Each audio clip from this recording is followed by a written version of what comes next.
So, just spinning it up, we're just reading through some of this data.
Just taking a look at this paper for a bit,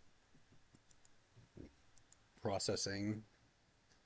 So, we're trying to figure out how to isolate the wave crests into a mask inside our function. We got our normals working. Excuse me, hiccups. We got our normals working. We got our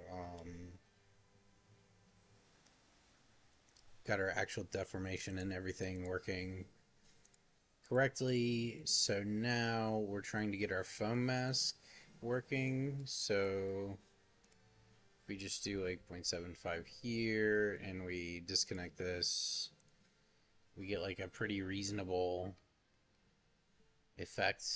Let's also bring this down a bit.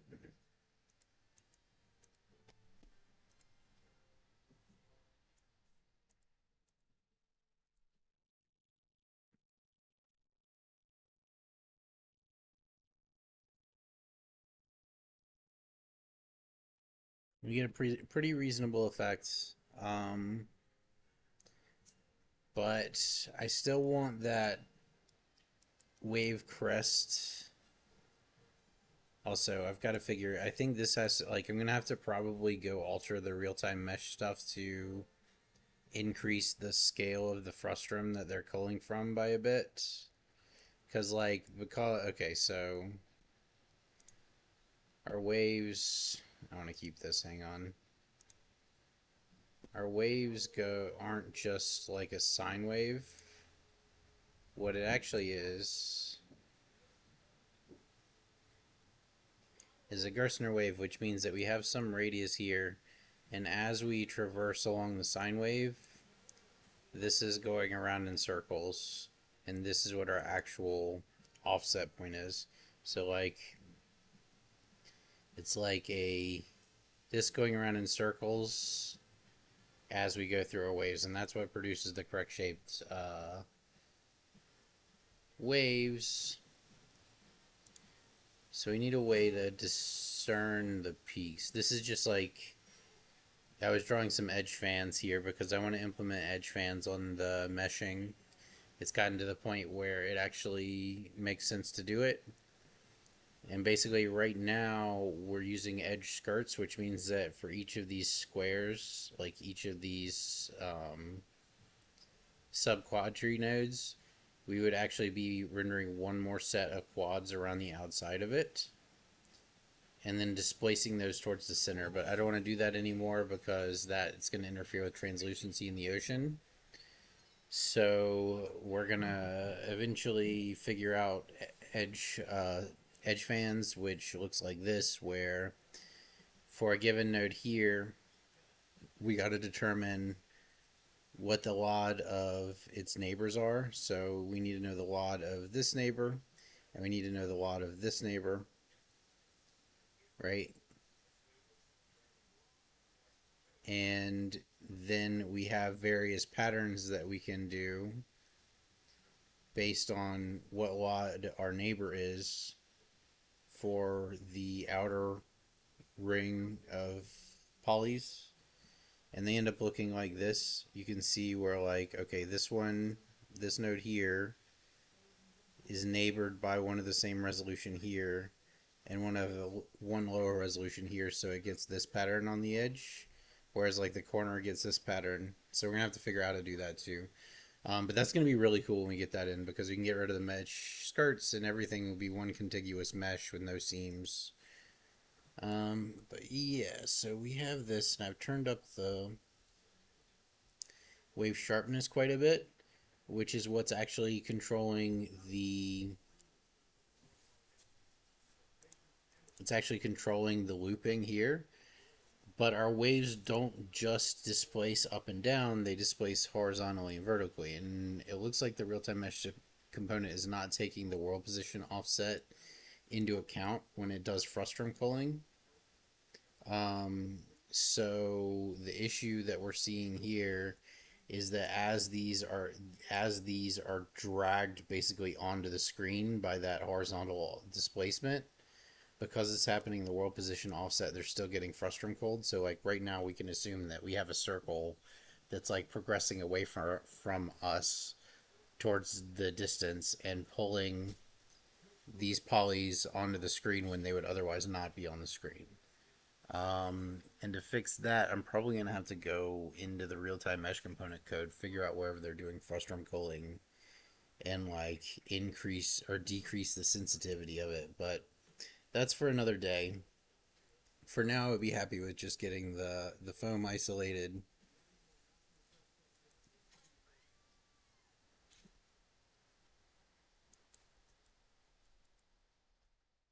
So let's see.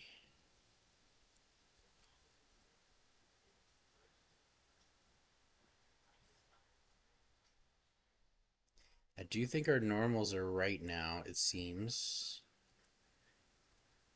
Which is a lot of work. So like everything, like it all being wrapped around a sphere throws a monkey wrench into everything, because everybody that does this, not everybody, but like near universally, all the math for this is on a single like flat plane, because everybody's doing like non-spherical planets, because spherical planets, turns out they're a huge pain in the ass.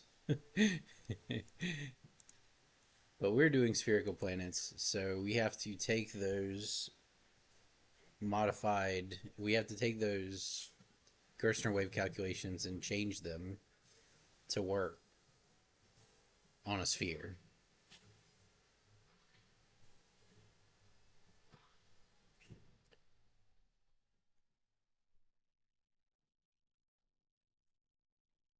Fall down to the planet surface real quick. Fall through this cloud.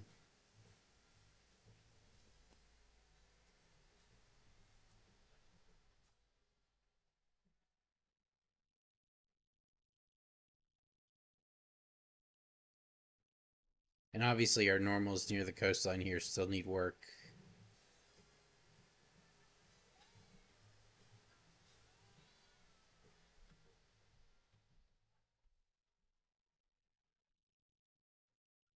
And we're gonna actually land pretty far from the coastline, so it'd probably take us a while to get there.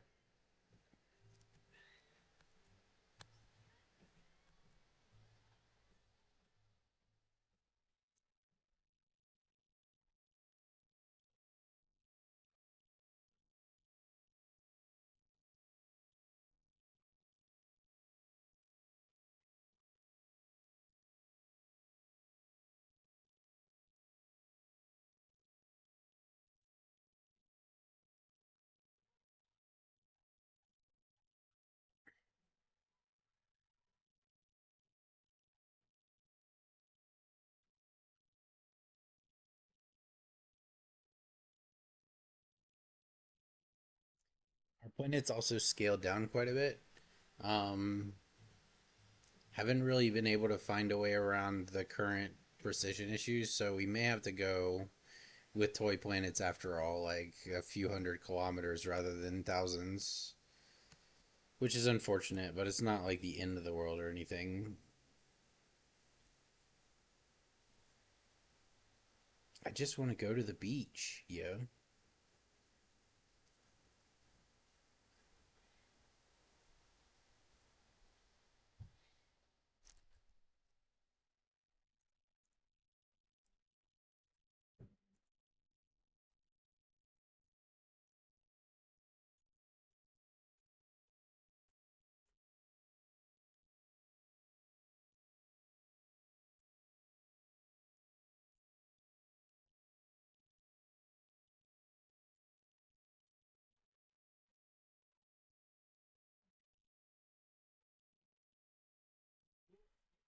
There we go. And we have our depth encoded stuff working, and I moved it into the shaders, so now our amplitude is controlled by the depth inside the shader.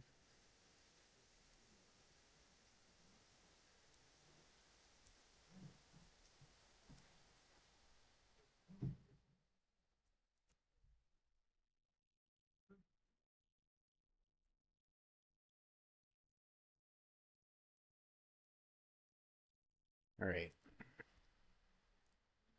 so back to work here. Isolating the crests. I've not had any luck in this so far.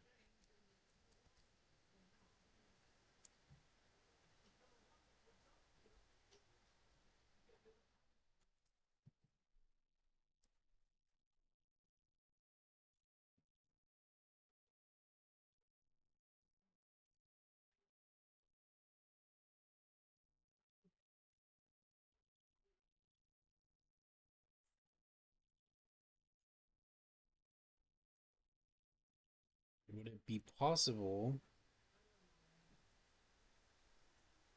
I wonder if it would be possible to calculate it from the final position rather than accumulating it. Um, since our crests should be determined by the final position of the vertex, is there any way we can do our crest aspiration using displacement and normal tangent beneath our final position like that?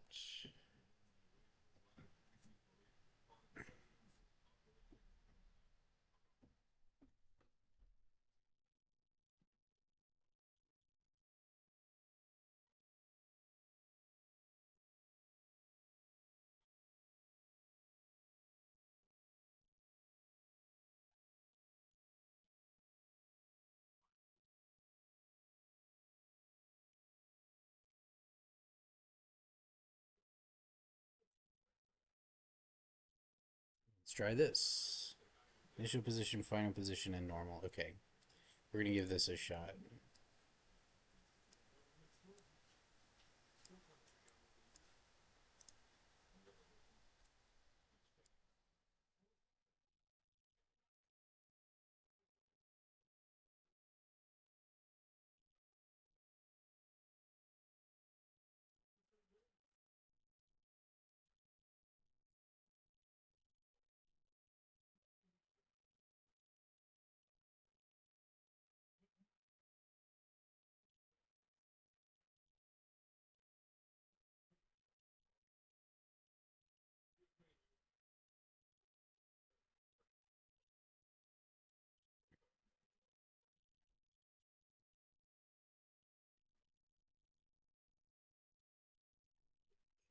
Calculate crest mask.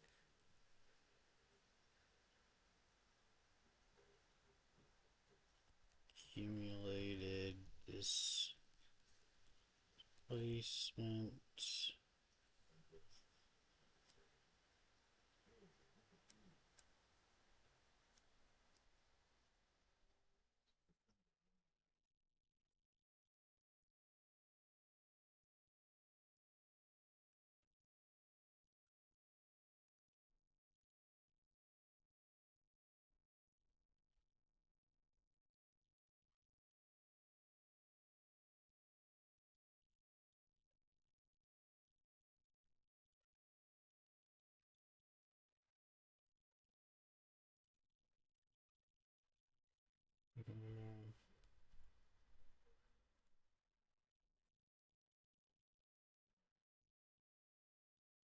Let's give this a shot.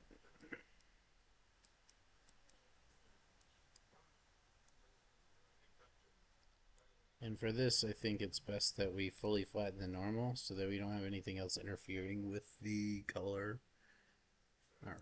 It's pure white.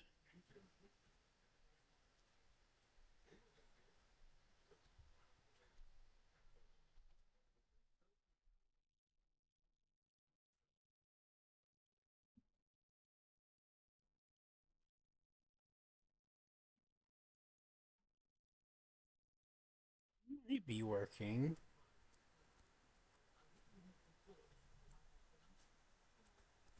Or it might just be part of the material properties. Let's turn this up to 1.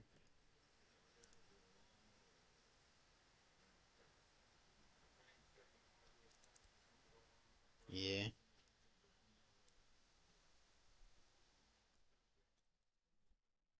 Divide this by 1,000. See what happens.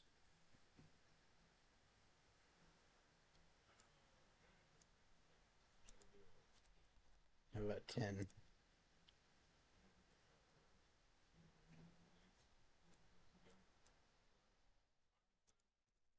2? Also going to turn off the atmosphere for the moment.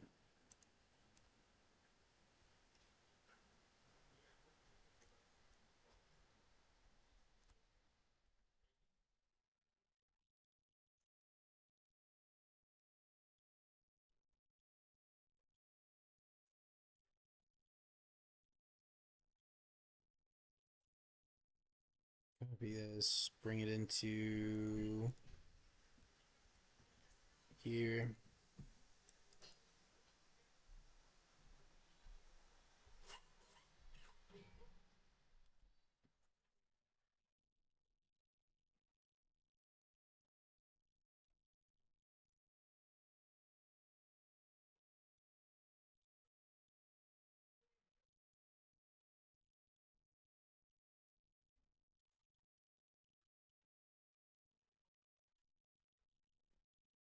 Let's try not smooth stepping it too.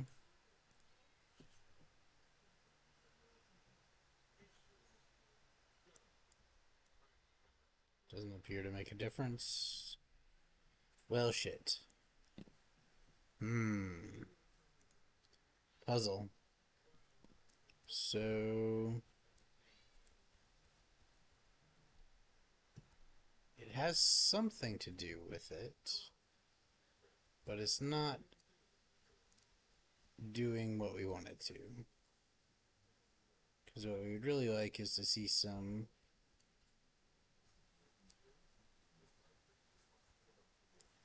What if I just. Okay, crazy idea. What if we just a sanity check?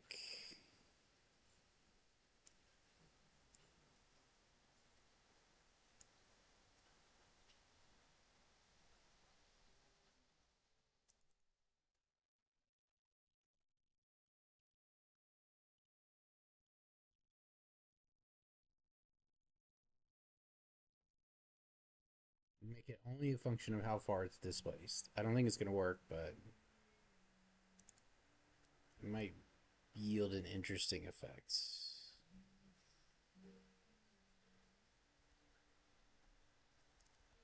The fuck, man? Okay, let's also turn it on to just regular ass default lit opaque.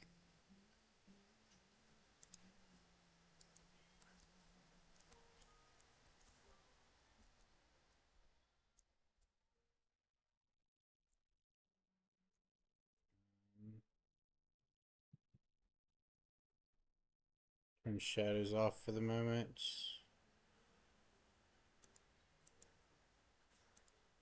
Shadows are off. Uh,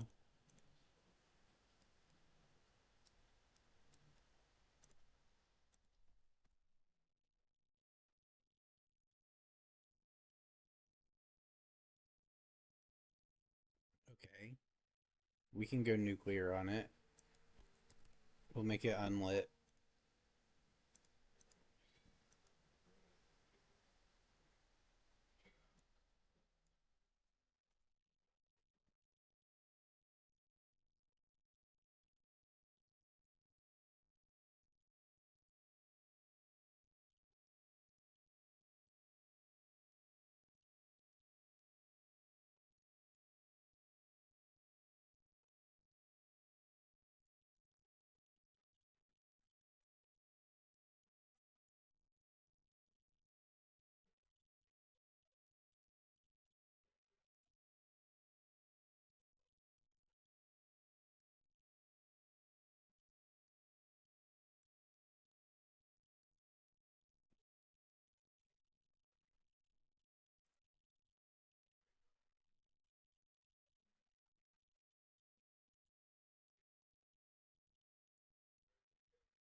Okay, now that. Let's try this 100.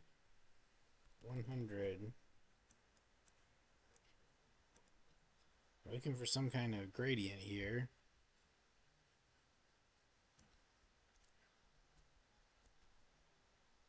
Nope.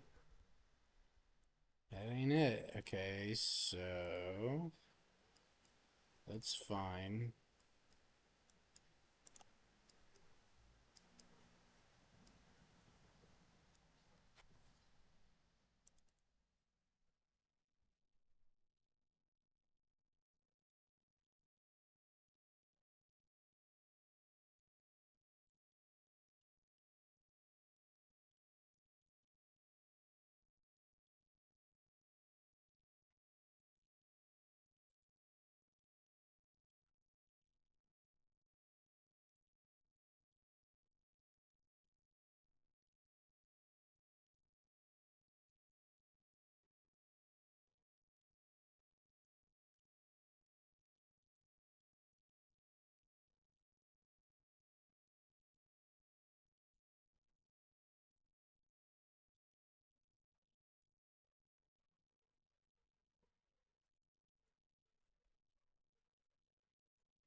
Ah.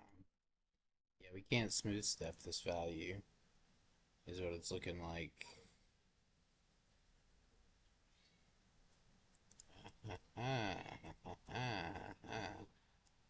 Now we're talking. Okay, so let's take a look at how this relates. Actually,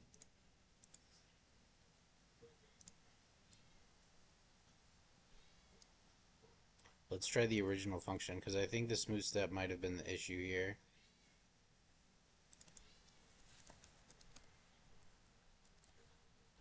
Um, let me type here.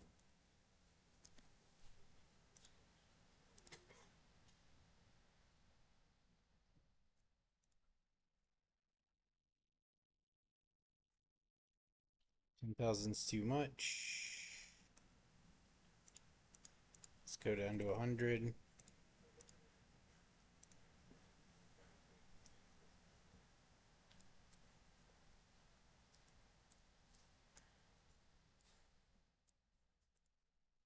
Then,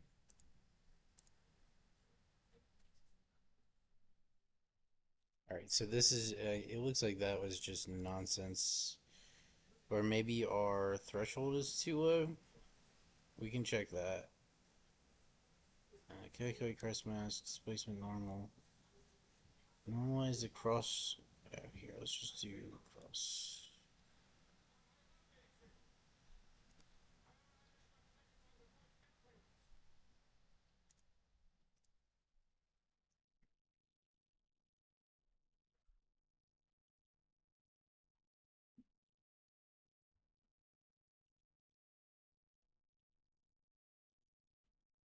Thousand,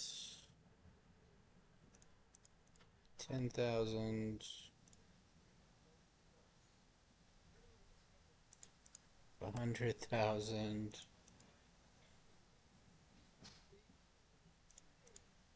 a million.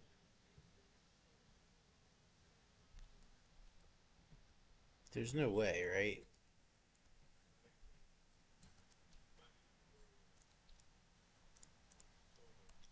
100 million.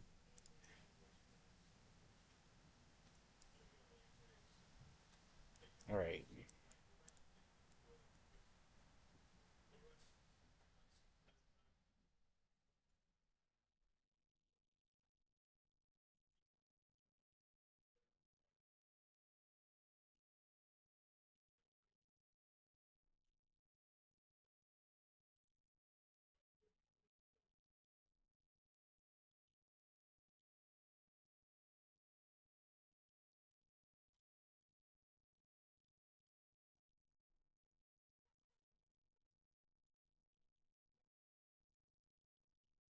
That might have something to do with it.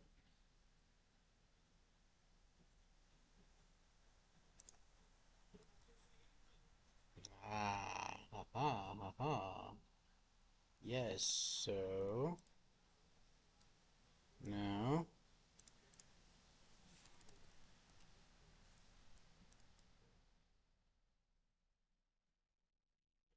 I don't need this anymore.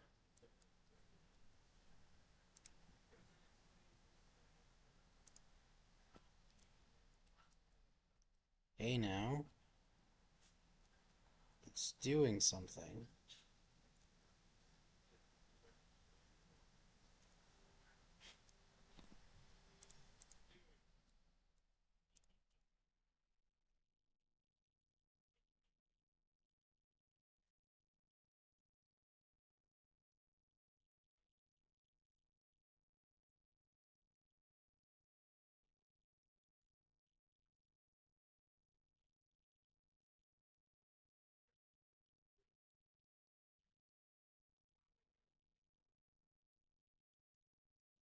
All right, it's at least doing something now.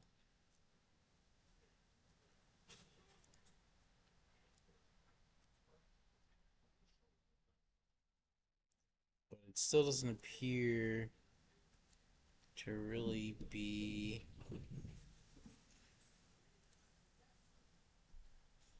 catching the peaks of the waves.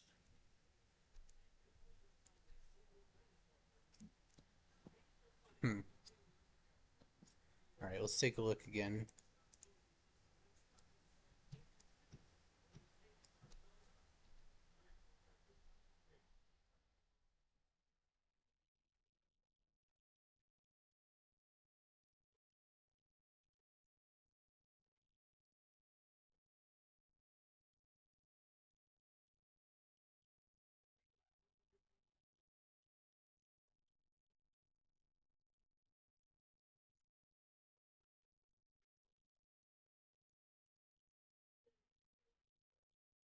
Oh,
Seems more likely to be correct. I don't know if it is for sure or not.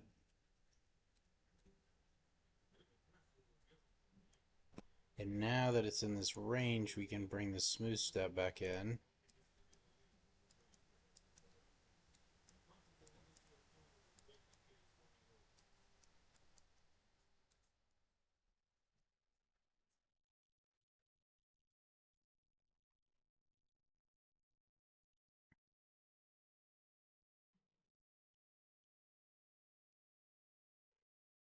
This would always just be the displacement.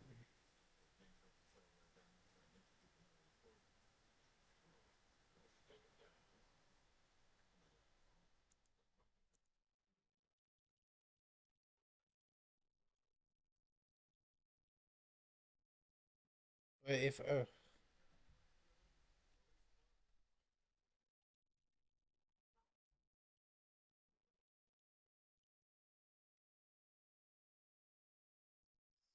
seems wrong if you normalize the gradient, the length will always be 1, no?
What happens if I do this?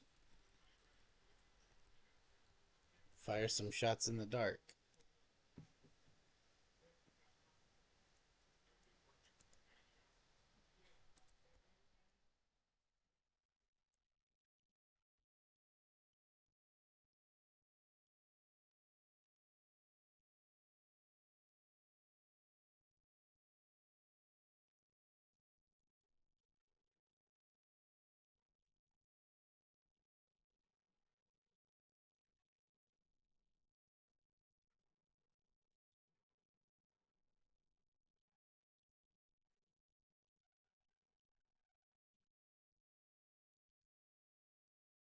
Oh shit. Oh no, I did change it.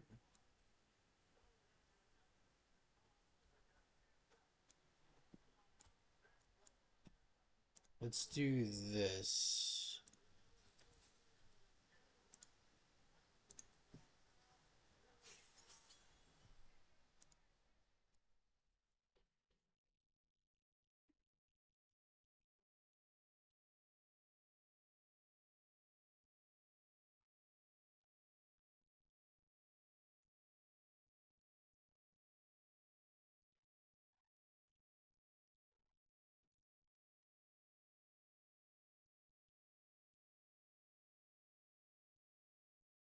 Bring this back in and try it.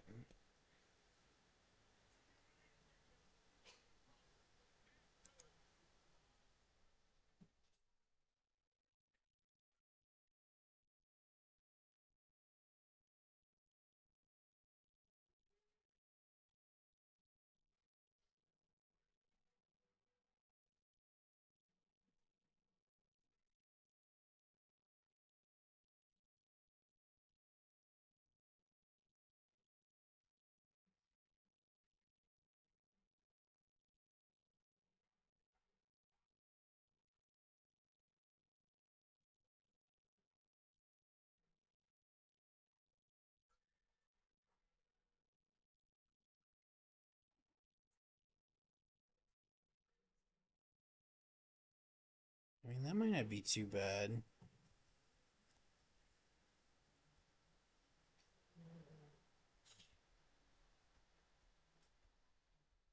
But, like, for instance, out here we have tons of waves,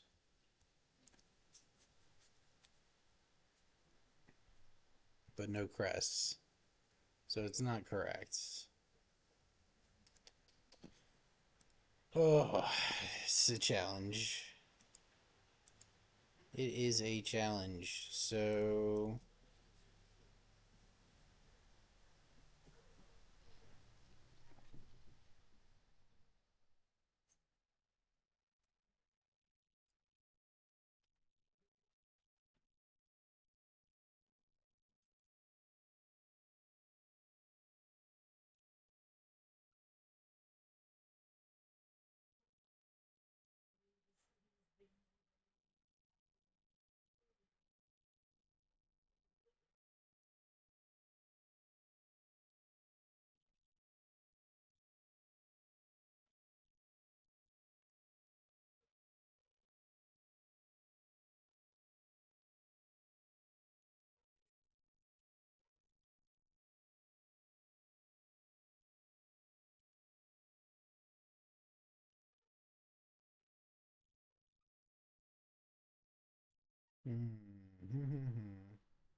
let's do some more browsing here.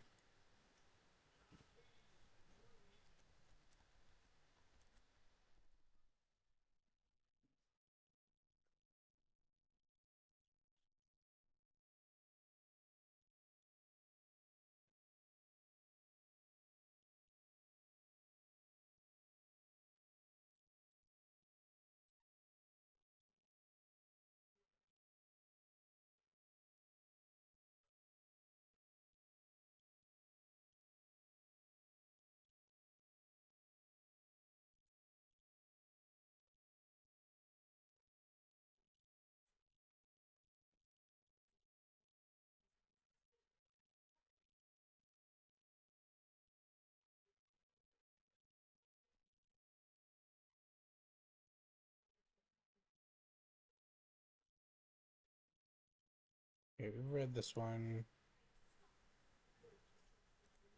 Hello, in this video I want We're past this point.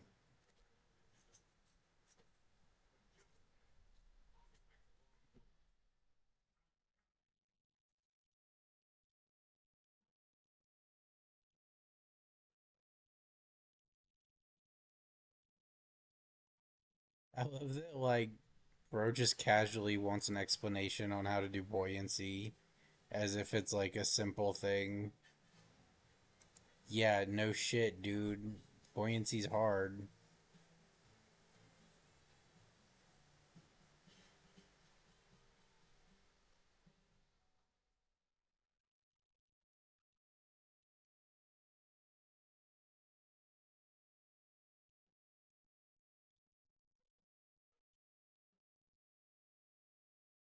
He doesn't have crests either.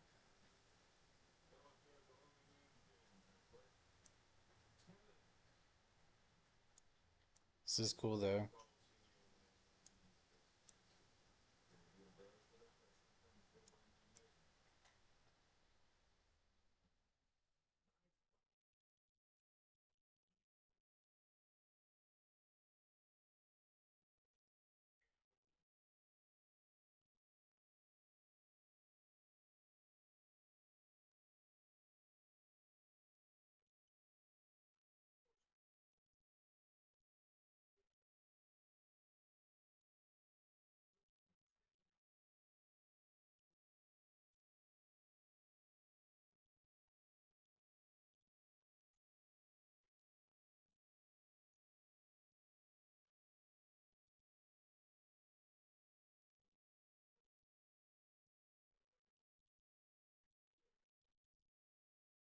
Pretty cool.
Yeah, I'm not buying that.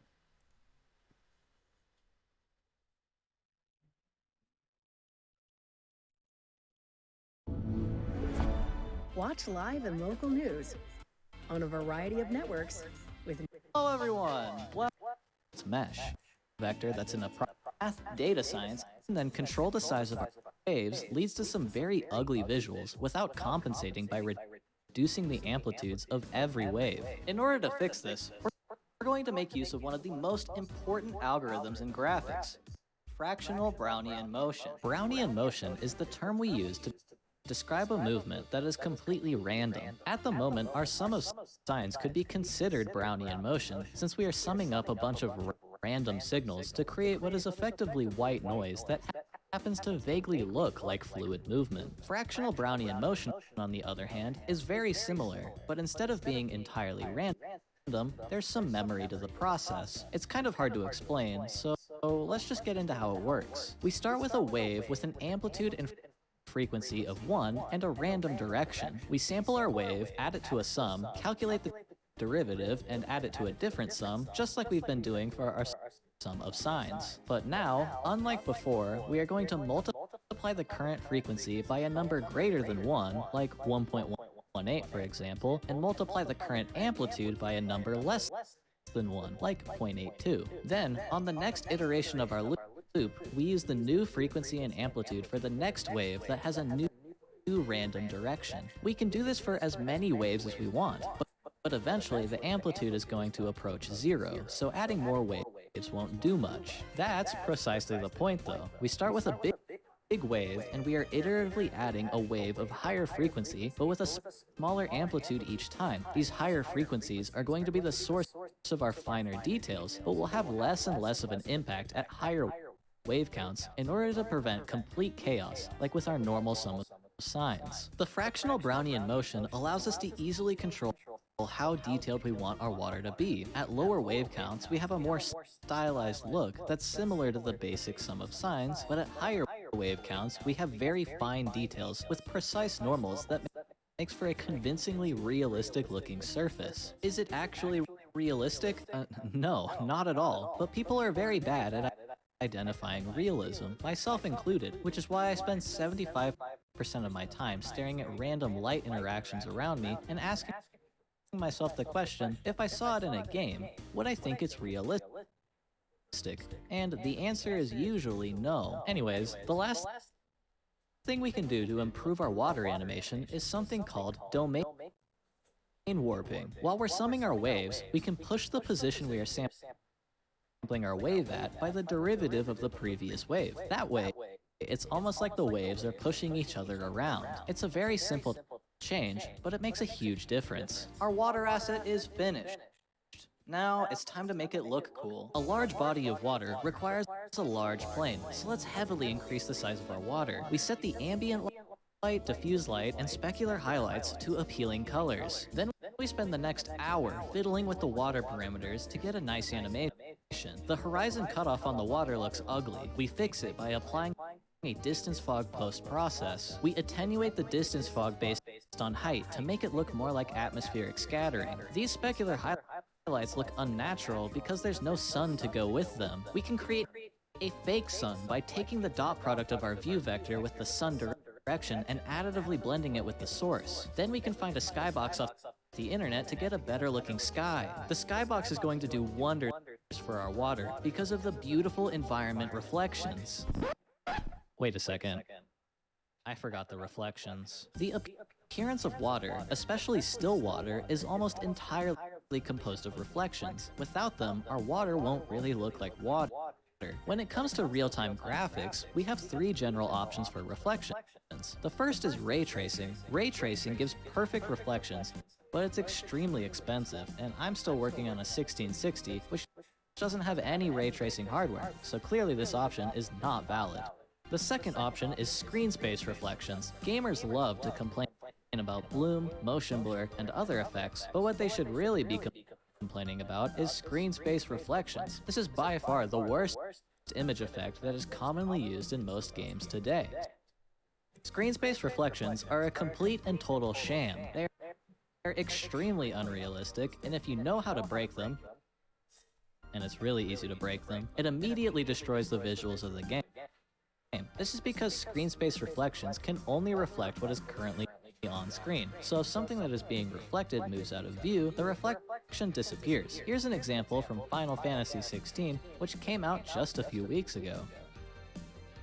The only reason they are used is because they're the cheapest option by a very wide margin, and if you don't know any better, then they look convincing. So I'm sorry for ruining it for all of you. The third and final option is image-based reflections, where we make use of cube maps to store environment data, which we then sample from to determine our reflections. Wait, what is a cube map? A cube map is a combination of 6 different textures projected onto the sides of a cube. Instead of using 2-dimensional UV coordinates like normal textures, we use a directional vector which points at the pixel we want from the cube map. Our skybox is a cube map composed of these 6 textures. We are using the camera's view direction to sample it. We can then very easily render reflections on the water by calculating the reflected vector from the camera and using that to sample our skybox. This immediately makes our water look much better, but it's not quite correct yet because we aren't taking Fresnel into account. Fresnel describes the relationship between the angle of incidence and the strength of the reflection. Essentially, surfaces exhibit much higher reflectance when viewed at near grazing angles. This is something you observe every day of your life, but now when you see it, you can point and say, wow,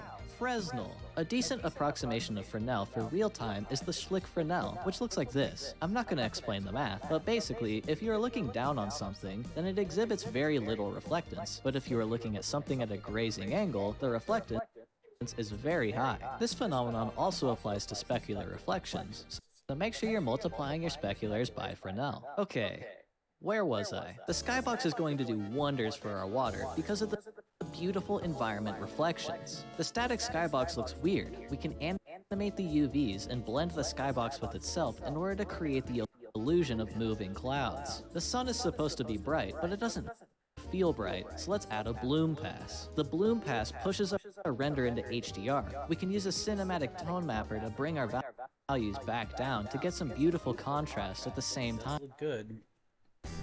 Drive your business forward and make shipping as easy as shopping. Get started with Amazon Shipping. You think you're a pro at shooter games? Think again. In Siege, you will be challenged.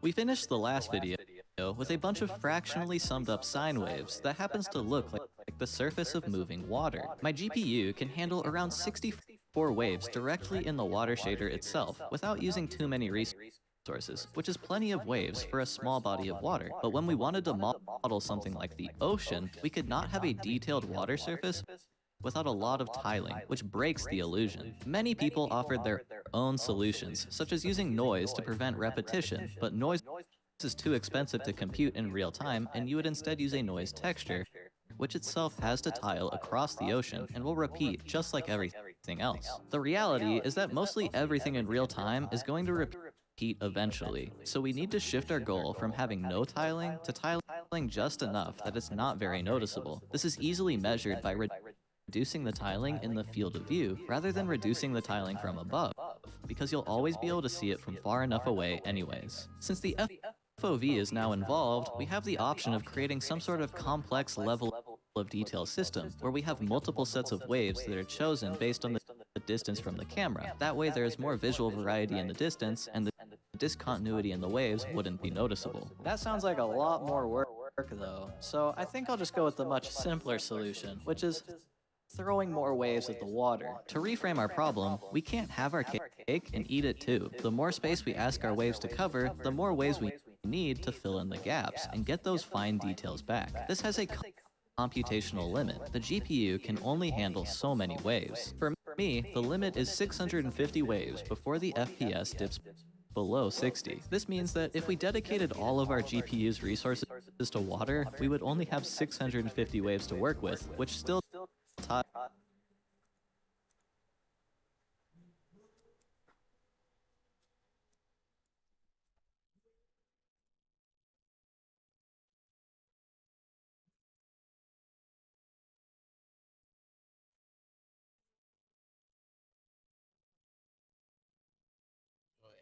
It chugs.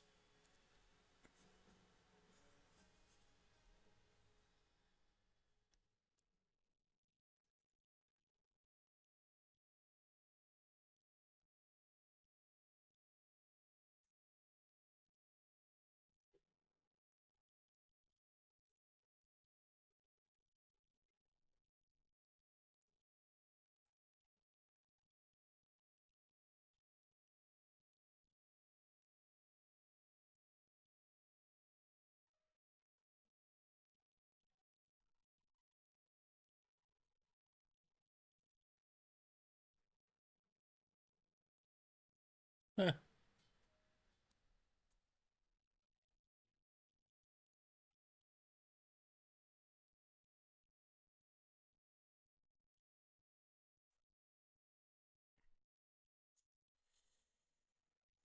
Okay. um, well, first of all, I don't think we're going to be able to run 250 ever. Let's try 100.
How's the tiling look when we do that?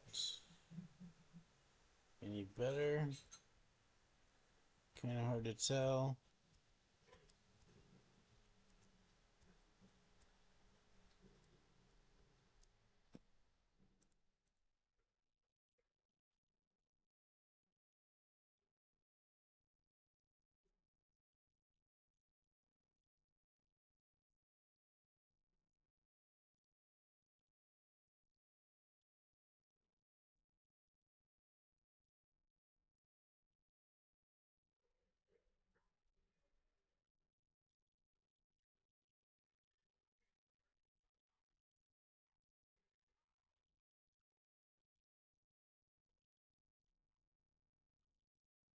Does actually look better at that scale. Let's change 0.05.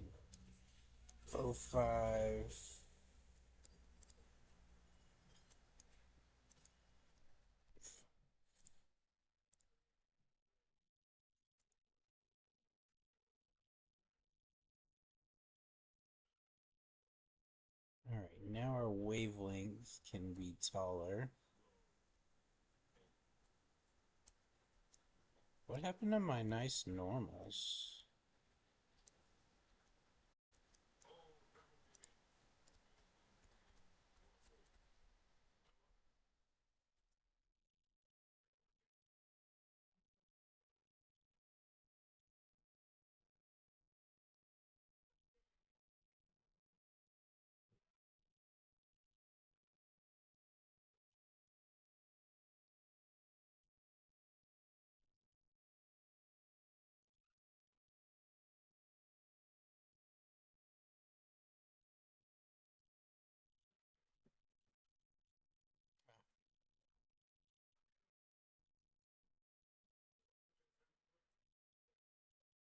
That's what it was. Probably. Yeah, that was it.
Alright, 100 is still too many waves though. We'll take it down to 60, which seems to run okay. And then we will go here and change this to 20. And we're not gonna do this part. We're just gonna do false here. All will contribute to the scale. And what I'll do is I'll do just a separate texture, like tiling texture map for up close normals.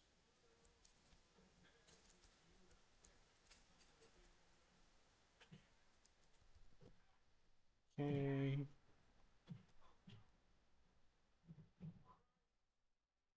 Save it. Over here, let's do 0.8. Roughness down to 0.2. 0.3.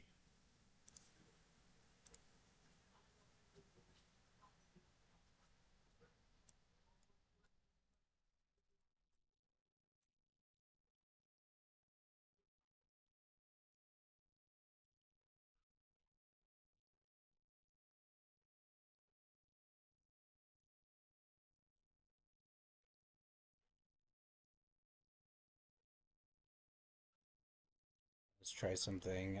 Texture sample.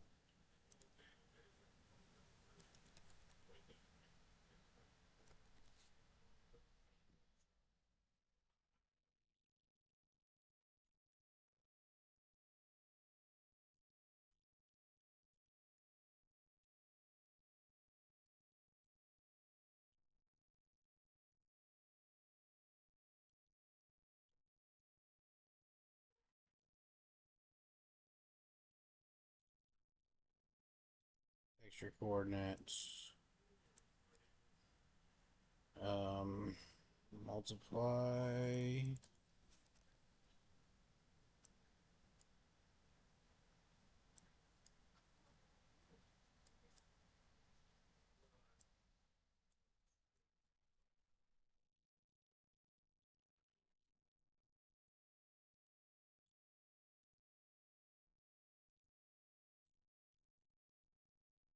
Let's see what happens.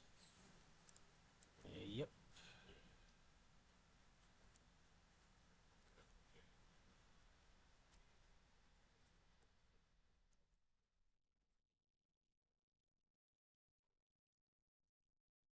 Hundred.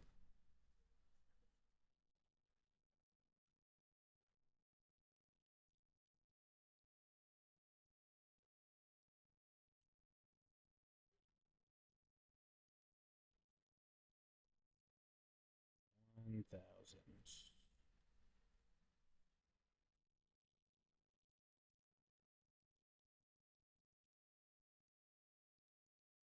And then we're gonna wanna flatten normal, filler. Let's do like a 0.8.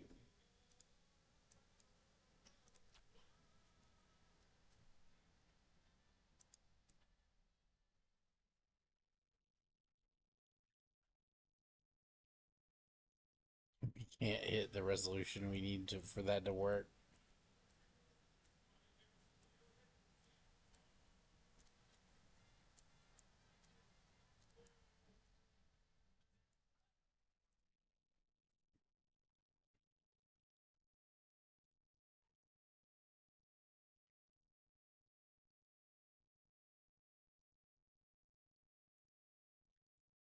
Why is it better here?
Interesting.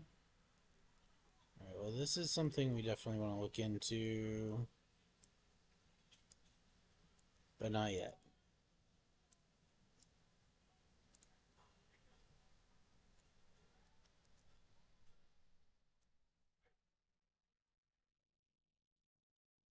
You can also run two of these.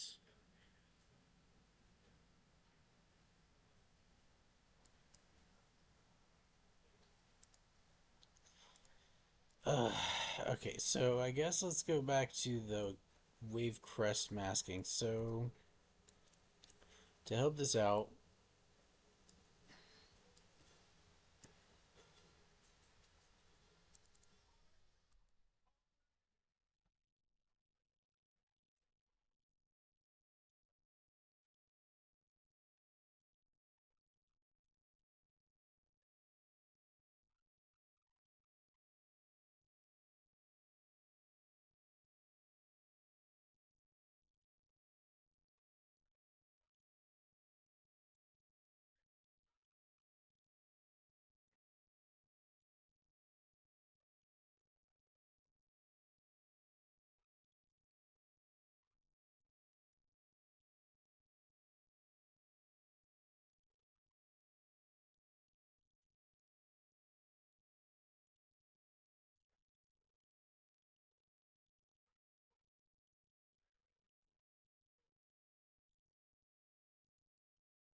not too bad.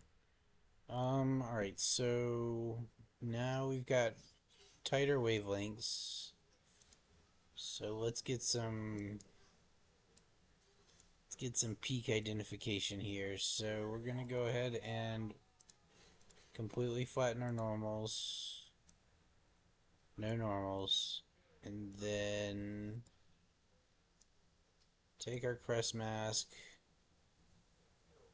plug it into our base color so that we can observe what kind of masking it's doing currently. Remember that. Turn off our post-process volume.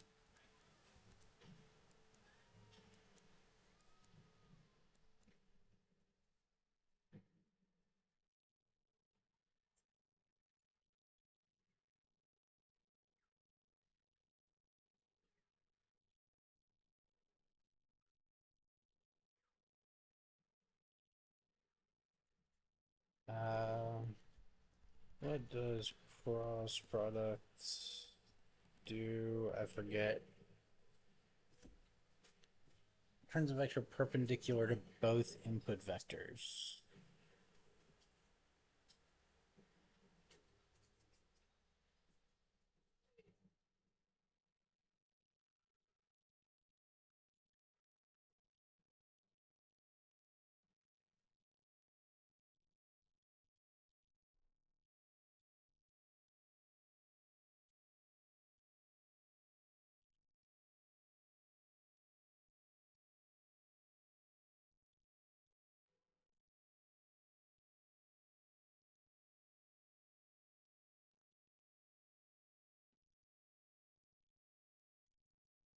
Hmm.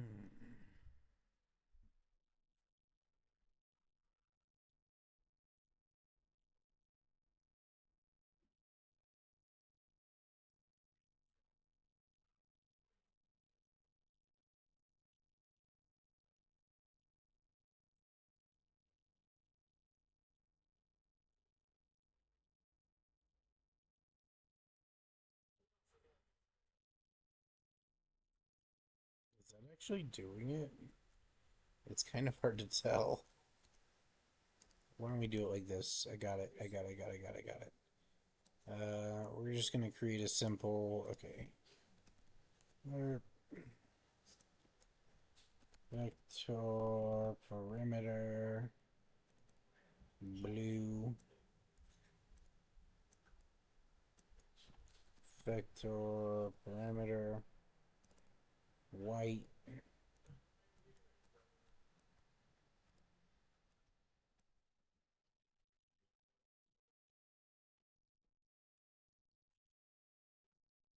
Create a quick LARP here.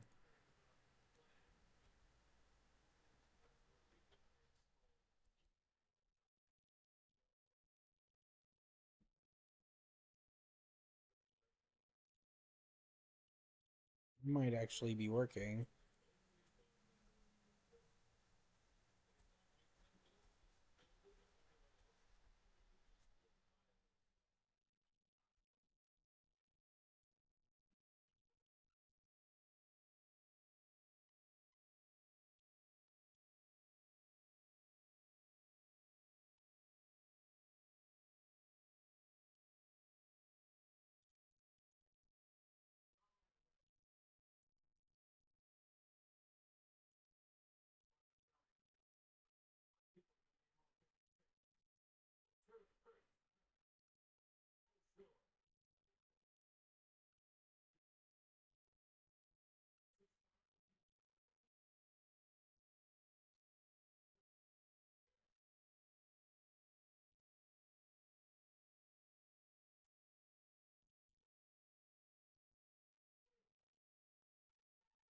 This might actually work. It's hard to tell, but it does seem to be kind of isolating peaks.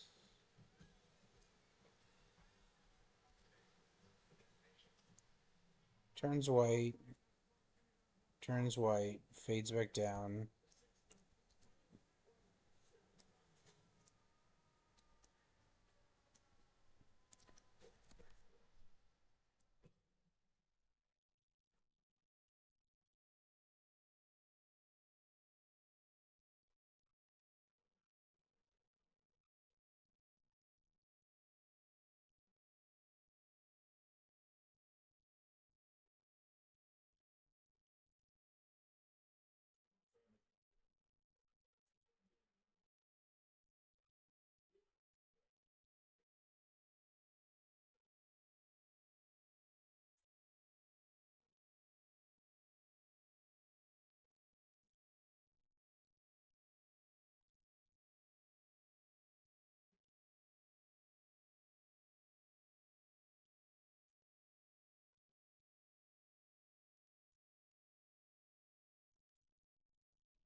In a deeper section of the ocean.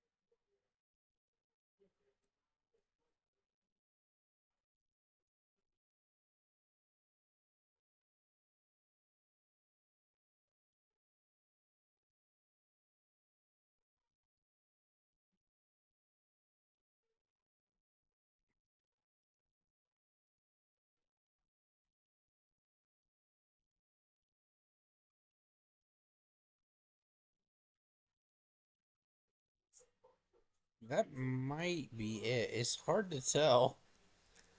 It looks like the peaks aren't getting caught, but like the area around the peaks are getting caught, which would make sense since it's trying to measure like steepness, basically.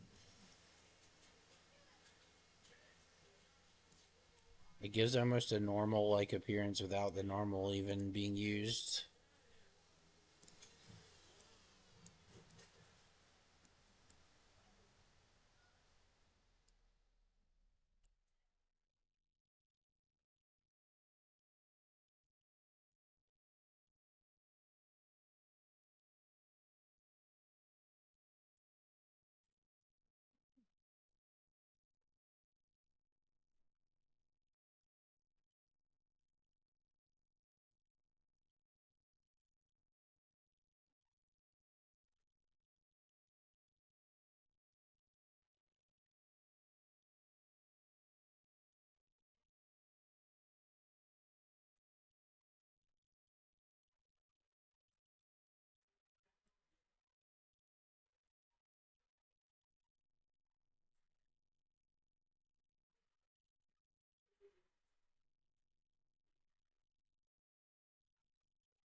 Let's try using a foam texture.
We'll have to use some noise function or something to make our own foam.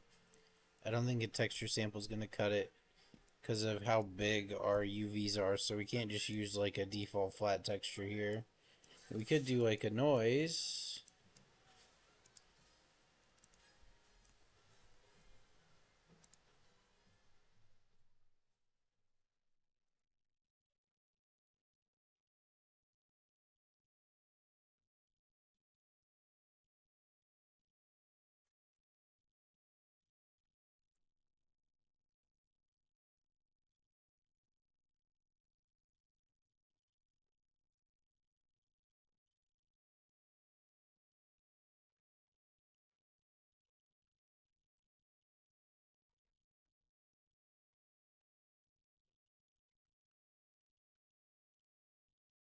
Hmm. I feel like we're getting closer. We just need that one breakthrough.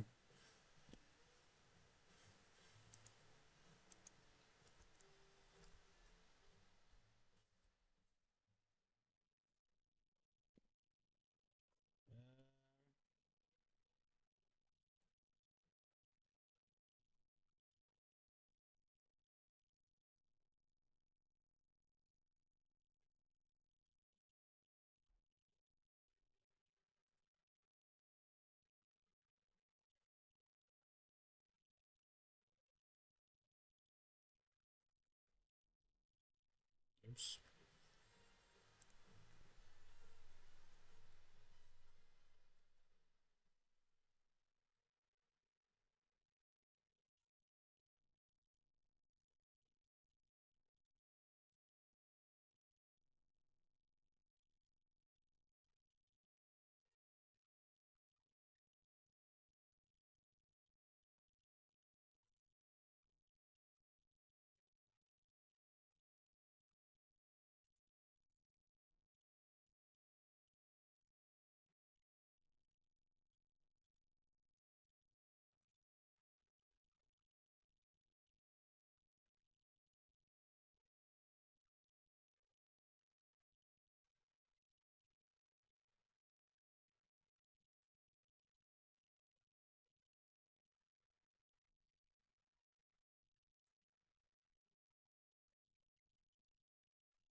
Alright, so that's not it. I don't think that's it. Let's let's go back down here and exaggerate these again. 8 by 8 very sharp waves.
Alright, well, I might play some video games.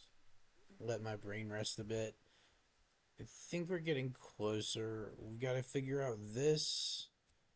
We already have our shoreline mask. We'll have to come up with some additional stuff on that, though.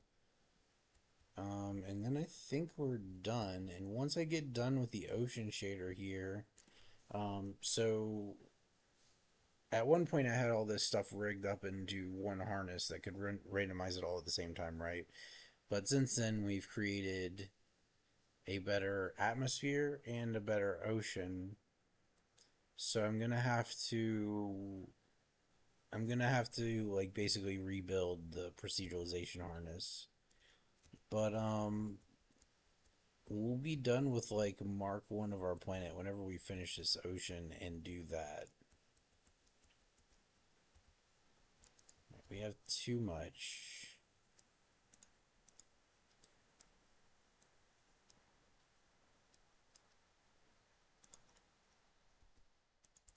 Let's do it like this and like this.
All right. Well, go there for now. All right. Later.